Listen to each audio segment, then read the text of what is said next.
Thank you for watching The Fifth Estate, a conversation between young African scholars from the Fort Hall School of Government and Professor Mutahi Ngunyi.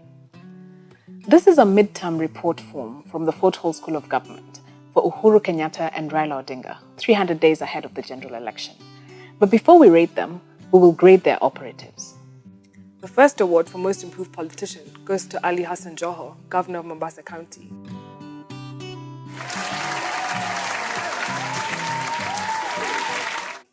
But Joho should bear in mind law number 1 from the 48 Laws of Power that says, never outshine the master. Always make those above you feel comfortably superior. In your desire to please or impress them, do not go too far in displaying your talents, or you might accomplish the opposite. That is to inspire fear and insecurity. The second award for Most Improved Politician goes to William Kafogo, Governor of Kiambu County, for his ability to show independence in the Jubilee Party.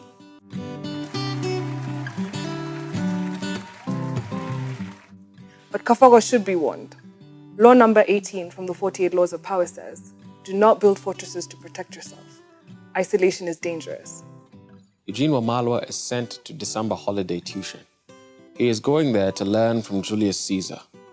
In the Ides of March, Caesar says, I do not experiment. I do not initiate an action in order to be instructed by its results. In the art of war and in the operations of politics, I do nothing without an extremely precise intention. It is unclear to us whose intention you are executing. This is why we have to send you to tuition. Evan Skedero is also sent to December holiday tuition. He is going there to learn about the Tao of Paradox. It says, when forceful, appear evasive. When proud, appear to be humble. When comfortable, appear to toil. Take control through confusion. Attack when the opponent is unprepared and appear where least expected. We recommend suspension of the following. Moses Wetangula of CORD is to be suspended for failure to pay school fees. He has overestimated his political value and imagined he's in the same league as Baba. He's like the fox who saw his shadow growing in the sunset and thought he had become very big. As he admired himself, a lion pounced on him and ate him. What he did not know that the big shadow he thought was his was that of the lion behind him. Raila is the lion behind this poor, little, inconsequential fox. Charity Ngilu of JP is also recommended for suspension.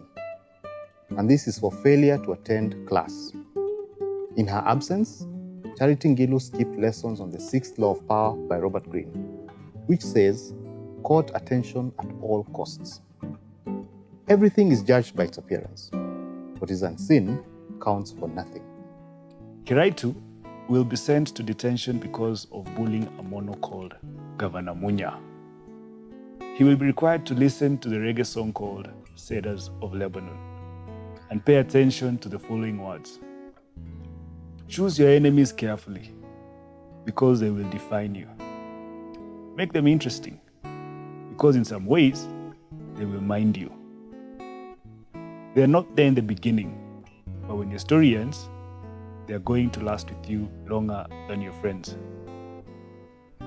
Orengo has been served with detention because he's using an old map to discover new lands. He is going to detention to fight his fears and find a new map. We recommend the expulsion of Ababu Namwamba from school. Ababu has failed to lead the revolution against Baba. And as Nikita Khrushchev once said, if you feed the people with revolutionary slogans, they will listen today, they will listen tomorrow, they will listen the day after tomorrow, but on the 4th day they will say to you, to hell with you. We are at this stage with Namwamba. They say that it doesn't go wrong, it starts wrong. And I think Ababu Namwamba has started wrong on a number of accounts. Number one, to pimp his party as the third force is to use an old map to get to new land, which is what we are accusing Orengo of. The idea of a third force is an idea that was used 20 years ago in the 1997 election, I think is a tired idea. That's the first thing. Second thing, Ababu has the opportunity to cast himself as the generational hostile takeover within CORD.